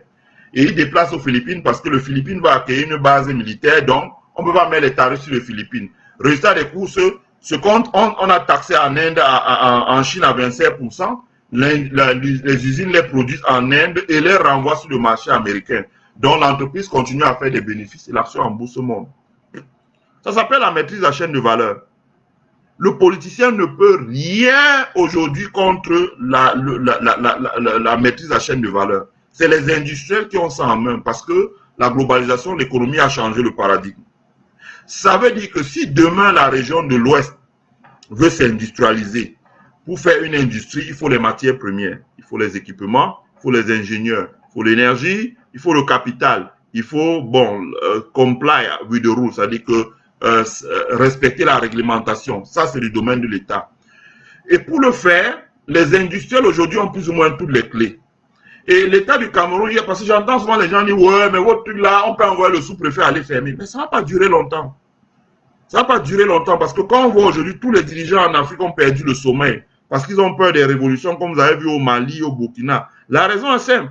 La population n'a pas d'emploi. Les jeunes sont à la rue. Il suffit qu'un jour, quelqu'un arrive à tenir un discours qui leur dit « Bon, voilà, 1 million de personnes, comme on dit au Cameroun, précipitez-vous à la poste centrale, tu es fini. Quel que soit le pouvoir, tu es fini.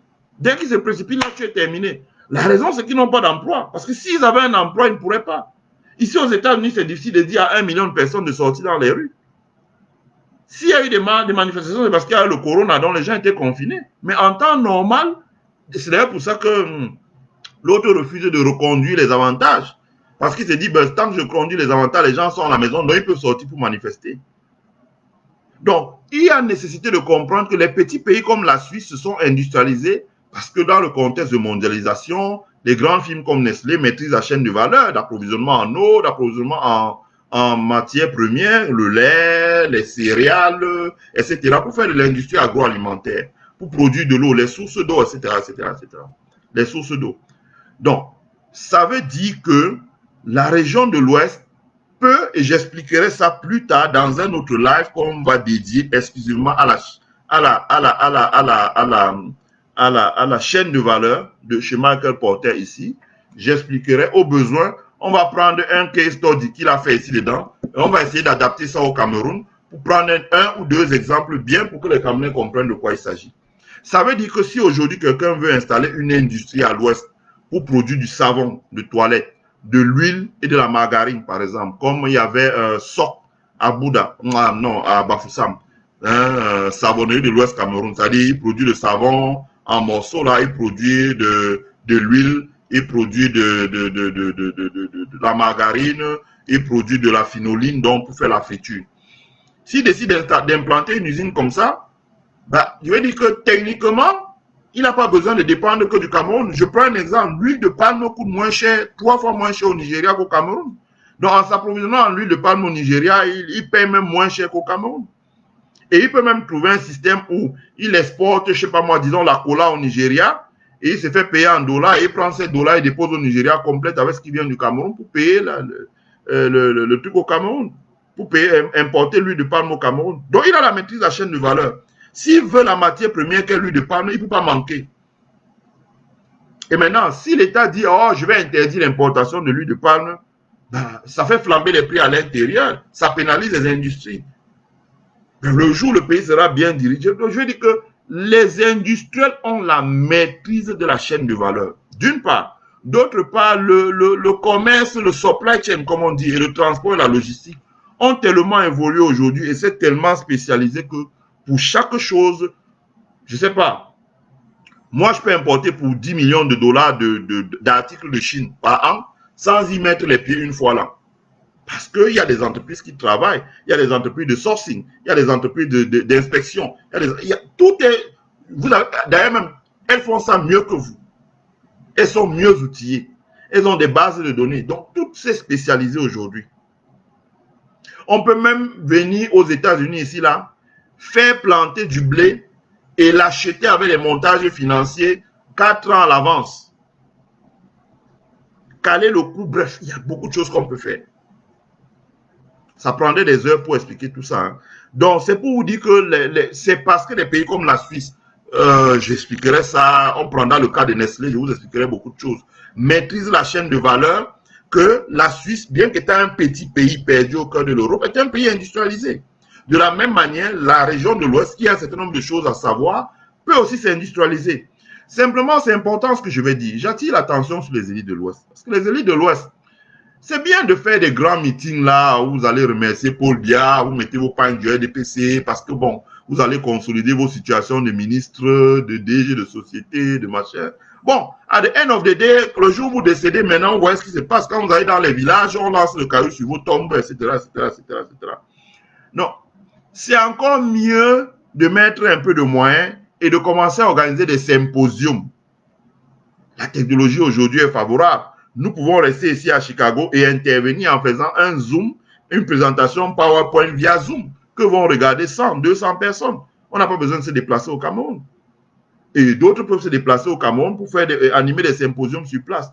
Au moins, faites un symposium annuel ou bien 2 symposiums annuels pour qu'on puisse commencer à réfléchir et mettre le doigt sur les problèmes locaux et commencer à parler des solutions.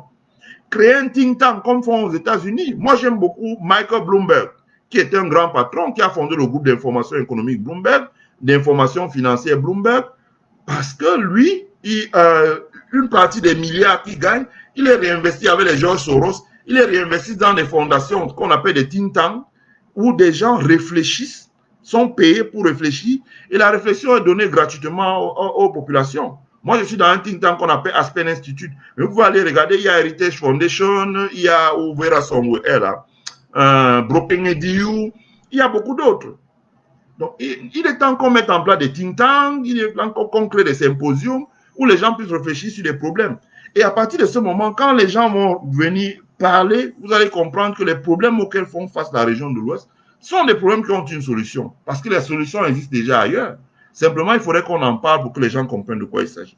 Donc, la maîtrise de la chaîne de valeur. La chaîne de valeur, ça veut dire achat, fabrication, etc. Du point de départ jusqu'au point d'arrivée. Tout ce qui se situe au milieu, les différents types d'opérations, l'achat, la transformation, la maintenance, la vente, le recouvrement, le placement, etc., etc., etc., etc. Toutes ces chaînes de valeur-là. Aujourd'hui, la structure de l'économie mondiale a tellement changé que la maîtrise de la chaîne de valeur a échappé des mains du politicien. Ça veut dire que ce n'est pas parce que, et je le dis toujours à des gens comme les Dieudonné et Somba, ce n'est pas parce que au Cameroun, le politique a décidé que un Camerounais n'aura pas de cimenterie que les Camerounais n'ont pas de cimenterie. Les Camerounais contrôlent une bonne cinquantaine de cimenteries dans le monde. Mais il faut être un initié pour connaître comment ça se passe. Moi, celui que je plains, c'est le politicien camerounais, parce que dans sa tête, il dit, bon, voilà, j'ai donné la cimenterie ici aux Nigériens, aux Français, il n'y a pas de Camerounais, mais le ciment qu'on consomme aux Zaïre est peut-être contrôlé à 20% par des Camerounais.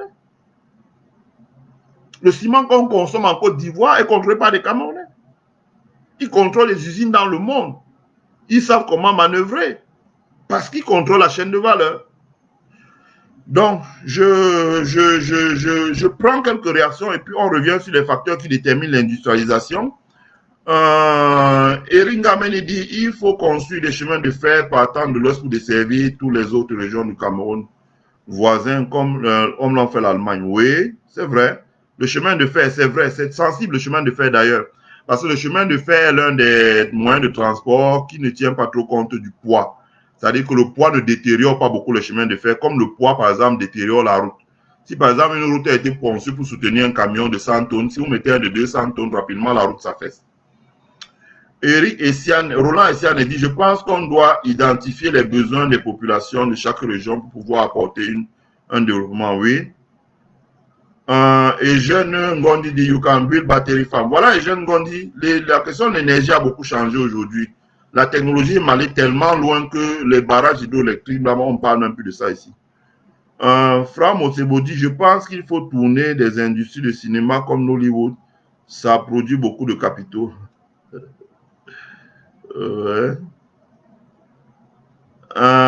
Edmond Baridi dit, avec des acteurs comme Jenny Gento, oh, c'est pas sympa. Ngepi dit, ça c'est au cas où les Nigérians ne récupèrent pas Bakassi. Ah, ça.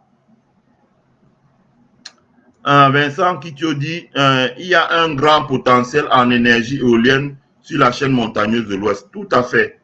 Tout à fait. Vassi Karel dit, le divertissement est à quel niveau dans la pyramide de Maslow? On n'arrive pas à Mantoum.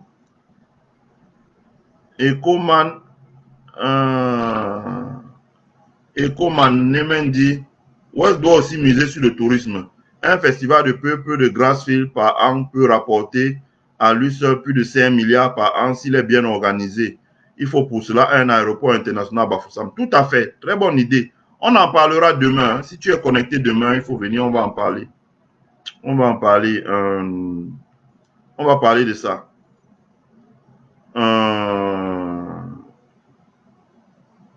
Franck Mosebo dit, Vassi Kare au Nigeria, Nollywood emploie beaucoup de jeunes. C'est vrai. Thio Trophy dit, l'Ouest dans un véritable problème. L'Ouest a un véritable problème de terre et la zone Magba et Mbankim offre une grande opportunité dans ce sens. L'Ouest n'a pas de problème de terre, Thio Trophy. Je t'ai dit que la région de Lagos, c'est 3500 km². Et elle fait 80 000 milliards de CFA, donc 4 fois le PIB du Cameroun. Le Cameroun fait 475 000 km². La région de Lagos fait 3500 km². Donc la région de l'Ouest est 4 fois et demi plus grande que la région de Lagos. Pourtant, la région de l'Ouest fait 1000 milliards. Lagos fait 80 000 milliards. La différence, c'est qu'à Lagos, il y a des industries. Il y a Ikeja, il y a Apapa et il y a plein d'autres zones industrielles à Lagos. C'est tout. Vincent Kitio dit, on pourra déjà aussi commencer à monter les véhicules électriques. Voilà, exact, Vincent Kitio. Monter les véhicules électriques. C'est ça, je dis, la technologie va nous permettre de sauter l'étage au-dessus. C'est-à-dire que on en parlera de toute façon. Liberty Farid dit, c'est pour ça qu'il ne faut jamais construire une route qui part de l'ouest en passant par le nord-ouest reliant le Nigeria Ben, l'Ouest doit se doter d'infrastructures. Moi, je l'ai dit, par exemple, la route Yabassi-Bafang. Il est temps qu'on en parle. Très rapidement, il faut construire la route Yabassi-Bafang. Hein, Douala-Yabassi-Bafang. Ou c'est Douala-Bafang en passant par Yabassi-Bonepoupa. Il faut la faire rapidement. Hein, ça permet de désenclaver. Il faut faire une autoroute partant du port de Bakassi jusqu'à Bafoussam. Bref, j'en parlerai demain. Vous comprendrez les enjeux. Et cette autoroute, on peut la financer. Il suffit qu'on lance les bons. Backup, non, avec le backup de la Banque mondiale, du Fonds monétaire international. La diaspora des enfants de l'Ouest peut souscrire ces bons-là. C'est-à-dire qu'on peut dire, voilà, la route va coûter 400 milliards. Chaque enfant va travailler ici, là, et il va mettre 2 millions de francs, ce qui n'est pas impossible. Et le bon est garanti par la Banque mondiale. Ça veut dire que si à un moment, l'État du Cameroun ne peut pas rembourser, le Fonds monétaire refinance, comme il est en train de faire actuellement avec avec le eurobond du Cameroun. Et là, l'État du Cameroun lève les fonds, donne ça à une compagnie chinoise qui nous construit l'autoroute là. Et le problème est réglé. C'est ce que le Nigeria a fait le port de Bakassi. Et le problème est réglé. Et là, on a une autoroute qui nous amène droit vers le port de Bakassi. C'est terminé. C'est pour ça, on en parlera demain. C'est pour ça qu'ils ne font... David Kamango dit... penser à l'industrialisation de l'Ouest dans une échelle macroéconomique me paraît une utopie car il faudrait une véritable volonté politique, notamment à travers la construction des infrastructures. Pensez-vous à un gouvernement actuel en train d'engager la construction d'un port sec à l'Ouest? David Kamago, on n'a pas besoin du gouvernement pour construire le port sec. Je ferai 3 lives sur le port sec. J'ai déjà le plan de ces lives prêts. Je ferai 3 lives où je vais expliquer comment on construit le port sec sans qu'il y ait le gouvernement. La seule chose que le gouvernement peut faire, c'est d'envoyer le billet pour aller occuper le terrain et dire qu'il n'y aura pas de port sec ici. Mais si le gouvernement ne s'oppose pas et donne les autorisations nécessaires, on peut construire et exploiter le port sec. Donc, il faut nous sortir de l'économie soviétique là. Même l'URSS de Poutine ne fait plus ça. Même la Russie de Poutine ne fait plus l'économie soviétique. Pour le port sec, l'aéroport de classe internationale, ça c'est zéro. C'est encore un jeu d'enfant. Je dis bien, c'est un jeu d'enfant. Il suffit qu'on amène un document, on dit à Paul Biya, à celui qui est président, que signe ici là, et le reste on s'occupe.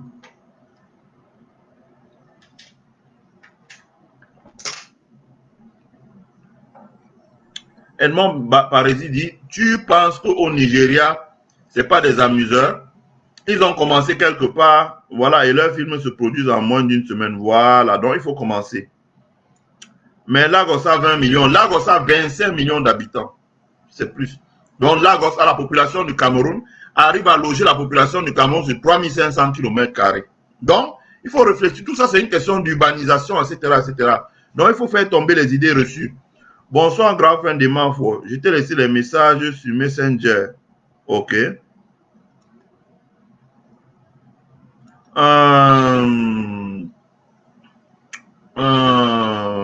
Edmond Baresi Franco dit, tu compares des gens qui bossent de manière professionnelle avec des gens qui pensent qu'en citant le nom d'un joueur ou d'un filmman, on va faroter sur lui. Le Nigeria est le seul pays d'Afrique qui a ses films sur Netflix. L'écart est encore énorme, mon ami. Eh oui, eh oui, eh oui. Lagos a pour ce qui est un avantage comparatif. Exact. Voilà. Franck Motebo dit, un facteur extrêmement important, très important, oui. Ntengako l'humaniste, bonjour, bonjour cher frère. Lagos a un port, ce qui est un avantage comparatif. Thio et Théophile dit ça. Là, Thio et Théophile, nous aurons le port de Bakassi qui sera à 2 heures de Bafoussam si nous mettons une autoroute. Non, la question ne se pose plus. Et d'ailleurs, Lagos même va passer par le port de Bakassi parce que son port est engorgé. Vincent Kitio dit, on peut aussi cultiver le blé à l'ouest et aussi le riz de montagne. Tout à fait, Vincent Kitio, le riz pluvie. On avait vu ça. Le comice agro-pastoral de Bolova, moi j'y suis allé, j'ai vu tellement de choses. Hélas, hélas, hélas, hélas, hélas. Je ne veux pas en parler parce que je vais avoir les larmes aux yeux. Hélas. Mais au moins ce que j'aurais retenu au comice agro-pastoral de Bolova, le Cameroun, au Cameroun, a toutes les ressources humaines, tout le savoir-faire pour régler tous ces problèmes-là. C'est un problème d'environnement. Les gens vivent étouffés à Lagos. Ce n'est pas un problème. Et ils ne t'ont pas dit qu'ils étouffent là-bas. À New York même aussi, on étouffe. L'ère du pétrole, c'est fini. L'Allemagne développe l'hydrogène pour remplacer l'or noir. Voilà. Le pétrole est terminé. Il suffit de se rendre dans les laboratoires d'une université ici à Chicago, vous allez voir que le pétrole est terminé. La raison pour laquelle l'État américain ne veut pas autoriser certaines technologies dehors, c'est parce qu'il ne veut pas fragiliser l'Arabie Saoudite qui est son allié. La population de Lagos est aussi la taille de la population, oui. C'est patriote dit je rejoins Pougala. Non, je ne rejoins pas Pougala. C'est patriote, dis-moi pourquoi je rejoins. Je rejoindrai Pougala. Exprime-toi là en dessous, je vais lire ta réaction. Premièrement, l'électricité. J'ai dit que l'électricité n'est pas un problème. Edmond Barzi Franco dit que Pougala est un charlatan, ce qui est vrai. Vincent Kitio dit il faut aussi revoir l'occupation du sol à l'ouest en évitant d'occuper toutes les terres pour construire les maisons du village. Car si chaque citoyen de l'ouest veut acheter les terres pour construire, on n'aura pas suffisamment d'espace pour les terres agricoles. Tout à fait. Ça veut dire que l'industrialisation de l'ouest, c'est pour ça que je dis que c'est bien que l'industrialisation démarre de manière concomitante avec l'émancipation de la gouvernance locale. Ça veut dire qu'il est temps qu'à l'ouest, les maires prennent des mesures vraiment dures pour limiter la spéculation sur le foncier, pour interdire le fait que chacun construise sa maison, commencer à construire le logement en quantité et en hauteur. Si on ne le fait pas, on aura l'effet inverse. On aura les constructions anarchiques comme on construit ailleurs. Surtout dans une zone comme l'Ouest où chacun a la culture de il faut que je construise mon palais au village. Je pense que c'est important. Il faut changer de paradigme. Les premières choses, ouais, Liberty Farid dit les enfants de l'Ouest n'aiment pas leur région. Nos élus passent leur temps à chanter Ayop Ayop. Hélas, un plan d'urbanisme sérieux répondait à cette préoccupation. Voilà. Enfin, je lis le commentaire de Yvan Prince avant de poursuivre. Il dit les Camerounais doivent s'approprier du gaz qu'on a découvert et qui est exploité depuis quelques années. Avec le gaz, on crée des centrales électriques décentralisées dans tout le pays. Voilà. Vincent Kitio dit il faut densifier les villes et construire les maisons en hauteur pour libérer les terres pour l'agriculture, l'élevage et l'industrie de transformation. C'est très important ce que dit Vincent Kitio. Je relis ça parce que si on ne prend pas ça en compte, là aussi c'est l'un des traits, ça veut dire l'une des menaces sur une éventuelle industrialisation de l'Ouest et l'apparition d'une classe moyenne qui aurait de l'argent. C'est qu'il dit qu'il faut densifier les villes et construire les maisons en hauteur pour libérer les terres pour l'agriculture, l'élevage et l'industrie. Voilà. Sinon, on va se casser rapidement la gueule. Voilà. Des bavardeurs, des comédiens hypocrites de tous les jours sans poser les actes concrets. Oh là là. Bon. Del Bianco, la construction de gratte-ciel en oxygène à Harvey. Oui, mais Del Bianco, Franco, je suis d'accord, mais tu as l'air d'oublier que New York s'est saturé rapidement et qu'on a dû aller chercher l'espace dans les autres États. Donc, ce que dit Vincent, qui tue un sens. Les symposiums, il dit que pendant qu'on s'industrialise, il faut penser à. Si on commence à industrialiser, par exemple, si on construit 4 usines à Kekeme, que chacun va avoir sa maison, rapidement, le prix du mètre carré à Kekeme va dépasser celui de Yaoundé. Les symposiums sont importants pour éveiller nos élites. Ils ont des capacités qu'ils ignorent eux-mêmes. Tout à fait, Liberty Farid. Pan Goukam dit parlant d'aéroport, il va sans dire que celui de Koutaba est plus grand et peut recevoir de gros avions. Je suis d'accord avec toi, Pan Goukam. Maintenant, ça dépendra du deal. Si les gens de Noun continuent aussi à dire ce qu'ils disent là, qu'ils ne sont pas les Bamileke, qui n'ont rien à voir avec les Bamileke, etc., et qui vont chasser les Bamileke à tout moment, est-ce qu'on a un consensus politique pour pouvoir faire un aéroport à Koutaba? Alors que ce que tu dis est vrai. C'est pour ça que je dis souvent à certaines personnes qui doivent essuyer leur bouche et contrôler ce qu'ils disent. Voilà. Maintenant, je dis les facteurs qui déterminent l'industrialisation. Parce que la semaine dernière, j'ai fait un post sur mon mur en disant, genre, oui, les gens disaient, oui, l'industrialisation, enfin, pour reprendre Dieudonné et Somba, oui, nous avons un port à Kribi, donc on va s'industrialiser, les investisseurs étrangers vont venir. Ah, ben dis donc. Si lui savait le nombre de ports qu'il y a dans le monde, le nombre de ports qu'il y a ici en Amérique, qu'on modernise tous les jours avec les exonérations fiscales, c'est même plus avantageux pour un investisseur chinois de venir produire en Amérique et exporter au Cameroun que d'aller produire au Cameroun. Je ne vais pas entrer dans certains détails ici. Voilà. Donc, les facteurs qui déterminent l'industrialisation, ce n'est pas forcément exclusivement la volonté de l'État central. Je dis l'État central dans un État décentralisé où fédéralisé, où il y a le fédéralisme, ou fédéré. Ce n'est pas exclusivement la volonté de l'État. Je dis ça pour que les gens sortent. Et c'est important pour que ceux qui sont ministres dans notre pays, premier ministre, secrétaire général des premiers ministères, de la présidence, de tout ce que vous voulez là, il faut qu'ils arrêtent de penser qu'on décrète l'industrialisation d'un pays. Ce n'est pas vrai. Si on décrétait l'industrialisation d'un pays, c'est que Paul Biya en 38 ans aurait construit des usines tous azimuts. Vous pensez bien qu'il n'est pas la volonté de construire, mais c'est parce que ça ne se décrète pas l'industrialisation d'un pays. On ne décrète pas l'industrialisation d'un pays. Je le dis et je le redis haut. On ne décrète pas l'industrialisation d'un pays. L'industrialisation d'un pays dépend des actionnaires de l'entreprise, parce que les actionnaires apportent les actions. Les actionnaires font le consensus autour d'un projet. Les actionnaires rédigent le business plan. Les actionnaires engagent les managers, les ingénieurs pour sortir le projet de terre. Donc d'abord les actionnaires. Ça veut dire que l'État doit apprendre à dialoguer avec les actionnaires. Les actionnaires et les stakeholders, ce qu'on appelle les stakeholders, ça veut dire les ayants droit, hein, les syndicats, les comités d'hygiène, de salubrité, les représentations de personnel, etc. C'est d'eux que dépend l'industrie. L'industrie dépend des financiers. J'entends ici par financier les banques d'investissement. Parce que quand quelqu'un a le business plan, il vient voir la banque d'investissement et dit bon, proposez-nous des solutions pour boucler le financement de notre projet. L'industrialisation dépend des fonds de pension. Parce qu'aujourd'hui, je le dis toujours aux dirigeants camerounais, 90% de l'argent créé dans le monde, là, comme ça, dépend des grandes banques internationales et des fonds de pension. Ces fonds de pension sont actionnaires des grandes banques et drive l'argent, comme on dit, on appelle les banques tunnels. C'est-à-dire, elles passent l'argent par le canal des banques pour pouvoir driver l'économie. Donc, l'industrialisation dépend aussi de ces gens-là. Donc, il faut toujours arrêter de dire, c'est-à-dire que ce n'est pas pour attaquer quelqu'un que je dis ça, hein, c'est pas pour attaquer les gens, mais c'est pour qu'on change le mindset dans notre pays. Je comprends, parce que nous avons grandi comme ça. D'abord parce que, quand nous étions plus petits, c'est l'État qui a fait l'industrialisation du pays sous Ahidjo, en construisant les usines. Et d'ailleurs, l'une des raisons, on voit qu'il y a eu pas mal de flops des projets qu'Ahidjo avait initiés. Je ne vais pas entrer dans les détails, la Solucam, et aujourd'hui, on voit la Sodecoton, les usines sont vieilles, l'infrastructure n'a pas été... Il faut changer de braquet. Je suis très fan et un jour, je partagerai une série d'articles pour que les gens voient comment Poutine a rénové l'industrie en Russie. Ou comment l'Amérique, un gouverneur comme John Casey, dans l'Ohio, ici à côté de nous, a refait l'industrialisation de l'Ohio après les séries de délocalisation qui étaient parties vers la Chine.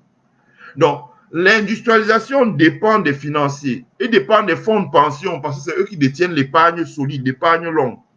Et dépend des marchés financiers. L'industrialisation dépend des marchés financiers. C'est-à-dire les marchés financiers, ça veut dire les bourses. Parce que, contrairement à ce que nous croyons, on pense que c'est les banques qui vont financer les industries, l'industrialisation chez nous. C'est faux. C'est la bourse qui finance l'industrialisation. De l'épargnant à l'investisseur. Le couloir, c'est les actions qui sont cotées en bourse. Donc, une entreprise a besoin d'argent. Elle émet des actions. Par exemple, UCB de Cadi dit, voilà, nous voulons nous agrandir, il nous faut 30 milliards. Si elle est cotée en bourse, elle émet 30 000 nouveaux actions, ouais, d'un montant d'1 million. Je crois. Ouais, ça fait 30 milliards, voilà. Les gens achètent, ils deviennent actionnaires. Et elle peut leur acheter ces actions plus tard, en mettant un bonus dessus. Hein? Ce qu'on appelle, bon, je ne veux pas entrer trop dans la finance. Donc, c'est les marchés financiers. Une entreprise peut dire, voilà, comme Foucault peut dire, bon, voilà, moi, j'ai besoin de lancer des bateaux en mer. Parce que je m'aperçois que quand je commande 200 conteneurs en Chine ou 400 conteneurs en Chine par semaine, ça fait 1600 conteneurs.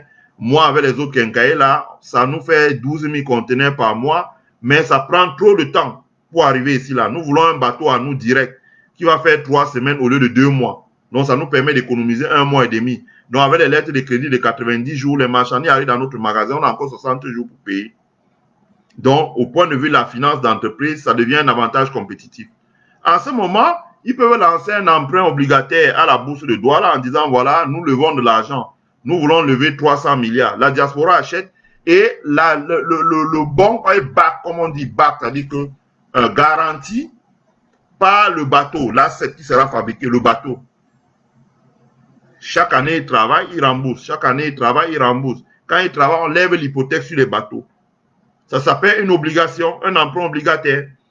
Donc l'industrialisation dépend des financiers, des fonds de pension, des marchés financiers. L'industrialisation dépend des ingénieurs. Ce sont les ingénieurs qui font les meilleures machines.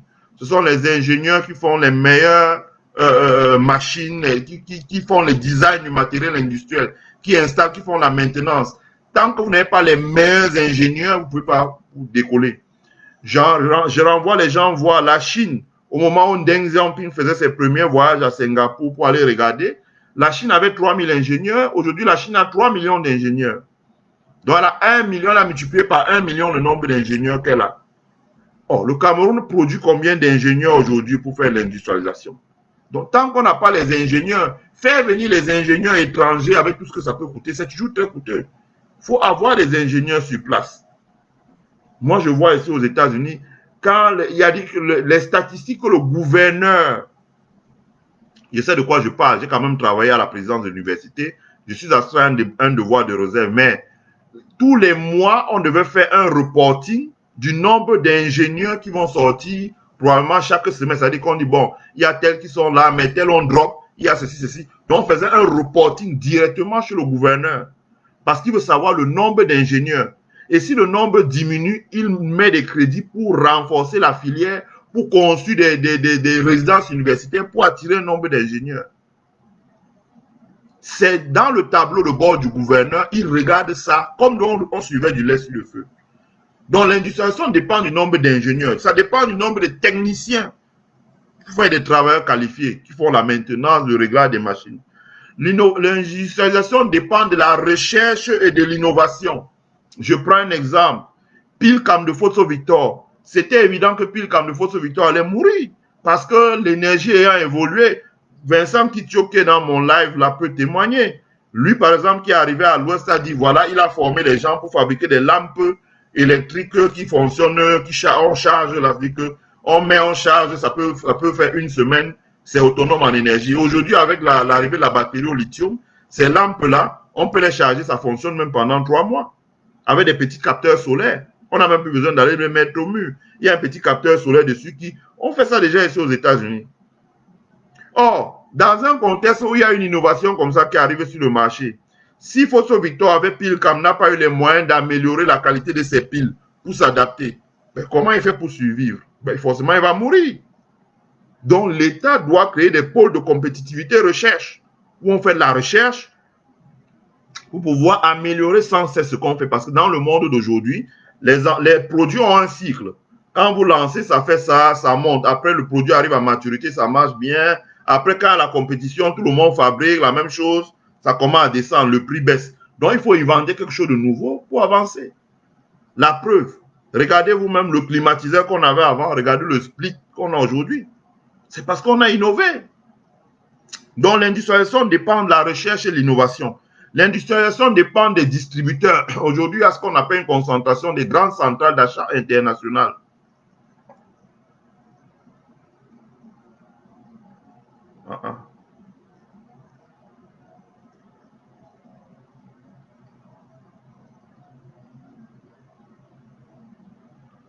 Les gens signalent notre vidéo.